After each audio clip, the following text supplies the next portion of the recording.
साई हाथ रंधा खाइबा आपण मानक स्वागत। मु आज देखंतु बिरी चाउल रे प्रस्तुत करछि केक टाइप पिठा मात्र 8 रु 10 मिनिट भितर। देखंतु केते सुंदर होईछि एवं केते नरम मध्ये होईछि। आपण भी प्रस्तुत करंतु खांतु। भल लागिले मोर चैनल को सब्सक्राइब करंतु, लाइक करंतु, कमेंट्स करंतु।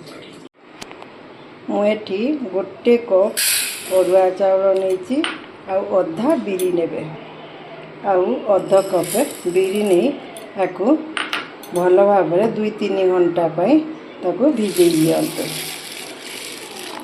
जतिकी चाउल नेबे तार अधा बिरी नेबे। एबे चाउल भेदी गलानी ताकू गोटे ग्राइंडर को ढाली दियंतु एवं ग्राइंडिंग कर दियंतु।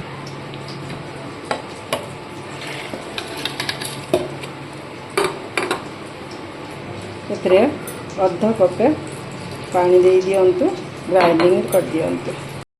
देखंतु बटर प्रस्तुत होईची। एही कंसिस्टेंसी रे आपण बटर तैयारी करिवे।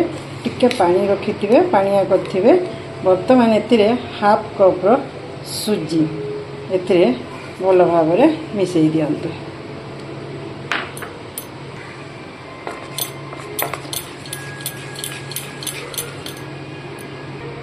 आउ अध चामचे लूण आ चीनी। जदि आपण मीठा खाउथिबे तेबे चीनी देबे, नहले आपण दबा दरकार नहीं। सेटा आपणक इच्छा। आपण ये अनुसार मीठा देबे, किंतु जदि मीठा खाया को चाहू नथिबे तेबे आपण मीठा मिसेबा दरकार नहीं। एबे ताकू भल भाबरे टिके मिक्स करि दियंतु।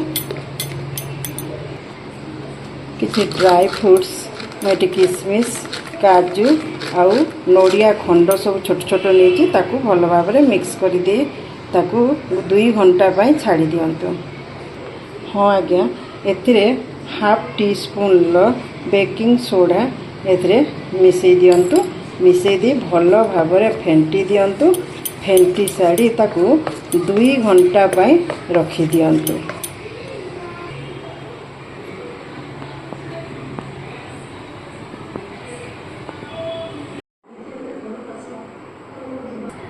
एबे देखंतु बटर 2-3 घंटा हो गलानी।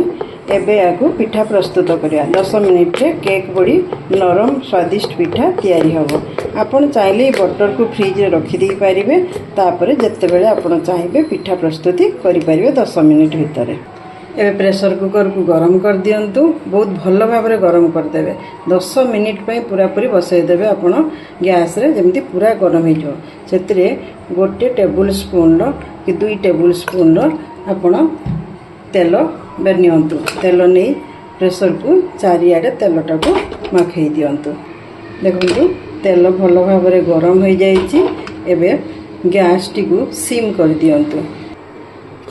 बटर को टिके भल भाव रे फेंटी दियंतु। फेंटी दे सारला परे याकू प्रेशर कुकर रे ढाली दियंतु।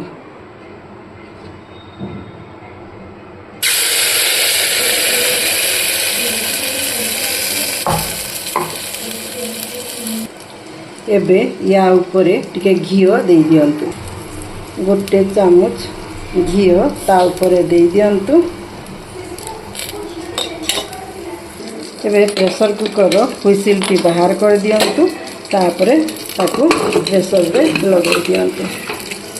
पूरा पूरी 8 रु 10 मिनिट पाई सिम रे बसई दियंतु। 10 मिनिट हो जाइछि। बेसी समय बसेबे नाही।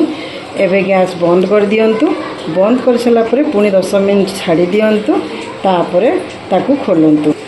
वाओ, देखंतु पिठा केमती फुली जाइछि। पूरा केक परी पिठा आइछि। एबे याकू छुरी रे एमती साइड रो टिके टिके करी ताकू उठांतु। देले प्रेशर रो धीरे धीरे करी बाहर को काढी आनंतु।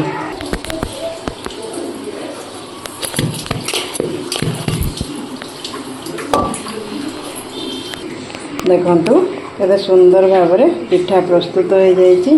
पूरा नरम मध्ये होइछि। केक बड़ी नरम होइछि। याकू टिके समय छाड़ी दियंतु। तापरे पीस पीस करी काटी ताकू खांतु। एवं मो केमिति लागिला तापरे मो चैनल को लाइक करंतु, सब्सक्राइब करंतु एवं शेयर मध्य करंतु।